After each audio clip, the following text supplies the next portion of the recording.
हां त्या दिवशी बगाड्या कोण आहे ते ठरतो. तर त्या बगाड्यानं आधी नवस केलेला असतो. काशीनाथाच्या नावानं चांग भलं असा गजर कानावर येताच आपल्याला आठवण येते ती बावधनच्या बगाडाची. संपूर्ण महाराष्ट्रभर प्रसिद्ध असलेले बावधनची बगाड यात्रा सातारा जिल्ह्यातील वाई तालुक्यात बावधन या गावी दरवर्षी भरते.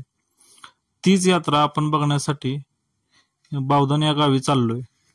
यावर्षी बगाडे होण्याचा मान श्री विकास नलवडे शेलारवाडी यांना मिळत आहे.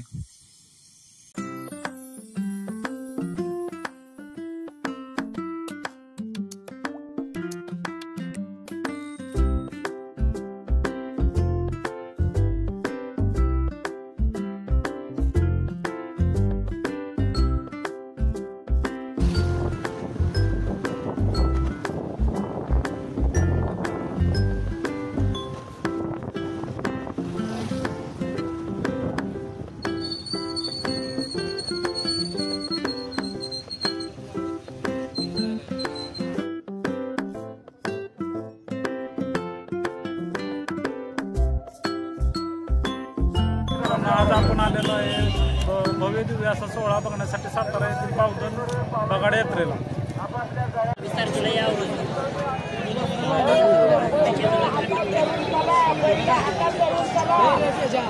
हॅलो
महाराष्ट्रातील सर्वात मोठी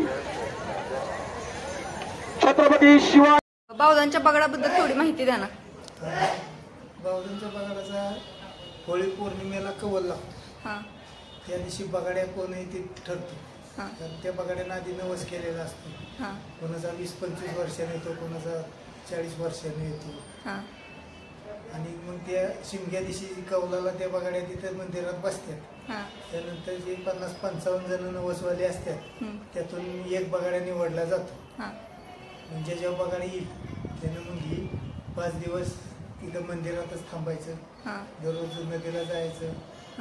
देवाला पाणी घालायचं, सगळ्या घरी जायचं, देव पुजायचं देवाला वगैरे.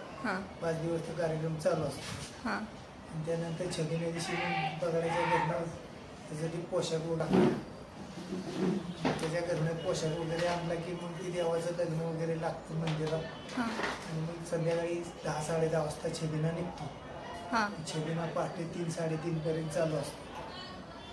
छबिना मोडल्यानंतर मग ती बगाड इकडे खाली नदीवर येते.